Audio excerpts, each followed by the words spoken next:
Welcome. It's Coach Chris with Elevated Husbands. Today's topic, we're going to talk about the book, The Five Love Languages by Gary Chapman. So this is a book that is very popular, has gained a lot of sales. A lot of people have read it. A lot of Bible studies and Christian groups have included it as part of some of their marriage work. So if you haven't read the book, let me tell you a little bit about it. So first off, I'll tell you what the five love languages are. Number one, words of affirmation. 2, quality time. 3, physical touch. 4, acts of service. And 5, receiving gifts. So according to the book, everybody has one of these five love languages that dominates how they feel loved. And so they offer a quiz and you answer some questions and it'll tell you what your love language is. And the idea is that you and your spouse, your wife, take the quiz and find out what your love language is, and then you know how to show them love. So for instance, if your love language is physical touch, then your wife now knows that in order to show you love, she needs to touch you. So what's wrong with this? Well, there's nothing wrong with it, right? It's good. It's just kind of shallow, right? So why are these the five love languages? My wife, her love language is chips and salsa. If I come home with chips and salsa, she feels loved because that's what she loves, is eating chips and salsa. And me knowing that, doing that for her is a way that I can show love. So by categorizing, now that could be considered a gift, right? You could say that falls within these five. But the reality is that when you do this quiz, what you're going to find, because we all need all five of these for the most part, right? We're talking in generalizations, but I want words of affirmation, quality time, physical touch, acts of service, and to receive gifts. I don't just need one of those. And so what you'll find is really the one that shows up on your quiz is just the one, the biggest one that's lacking. So my wife and I, the first time we took this quiz was right after we had baby number 3. We're overwhelmed. Like the comedian Jim Gaffigan says, what's having a third baby like? It's like you're drowning and then somebody hands you a baby. And that's where we were at. It was hard. We were struggling. And we took the quiz, and both of us, our love language came up as acts of service. Why? Because that's what we were just desperate for in our life, was people to help us, because it was overwhelming. We had too much to do, and there was only the two of us. And so what could we really do about that? I was already stretched to my max. There wasn't much more I could do for her. She was already stretched to her max. There wasn't much more she could do for me, right? And so that's why when I say it's shallow, I mean, you're not really getting to a real heart of the issue.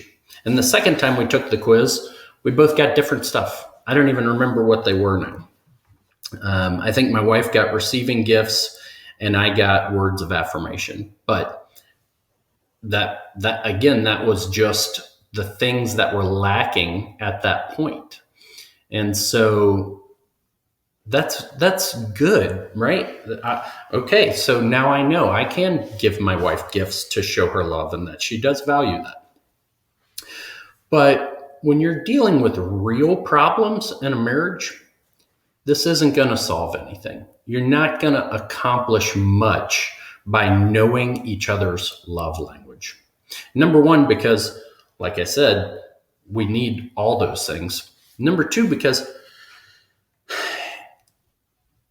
love language in its the very idea of it is secondary. It's beneath needs, right? So what's more important is our love language or our needs being met? Because it's not the same. Needs and love languages are not the same. And men and women have different needs. And there's important qualifiers for who our spouse has to be in order to meet those needs. Okay?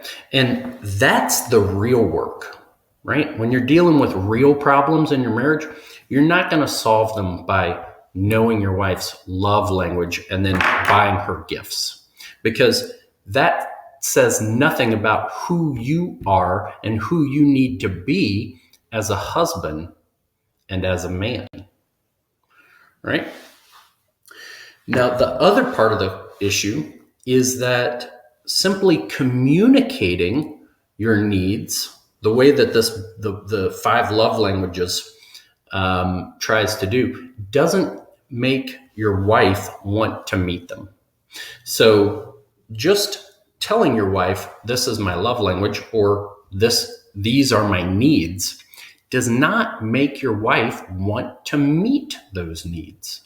Okay? You want to have sex regularly. Telling her that does not make her want to have sex with you regularly, right? Haven't you found that in your life? That simply trying to communicate your needs is very ineffective. It doesn't really work, does it? It's never worked for me. I don't have any clients that it's worked for. That's not to say that communication can't help some things, but it doesn't help this, because the problem isn't that she doesn't know, right? The problem isn't she doesn't know what your needs are. Well, it could be a problem, but if you resolve that, it doesn't solve the underlying problem, which is she doesn't desire to meet them. And that's within your power. You have the power to change that and to create in her the desire to want to meet your needs. And that comes down to enforcing boundaries, managing incentives, all these things that we work on in the Happy, Healthy Marriage Reset program. So getting your needs met as a man comes down to understanding cause and effect. Okay? You have to understand what is the cause that leads to the effect. If you want regular sex, you need to understand what drives her to make her want to have sex with you. Because you don't just want her to be willing to have sex with you, right? You don't want her to just lay there. You want her to actually want to do it, to participate, to be a part of it, right? So let's be clear about what we're talking about. And she can't make herself do that. That's you. You have that power, and not just the power, but the responsibility to create that desire in her. Whereas meeting your wife's needs is about understanding who you need to be in order to meet those needs. So I talk to guys who they say, well, I ask my wife about her day and I try to support her emotionally and I try to do these things, but they're only looking at the needs in a vacuum. And they're not looking at that we have preconditions on who the person has to be in order to meet those needs, right? So I want to tell you guys about a client that I had named Gary. And before he came to me, Gary did not feel respected. All right. He didn't feel valued or appreciated by his wife for the things that he did for her, for the marriage, for their house.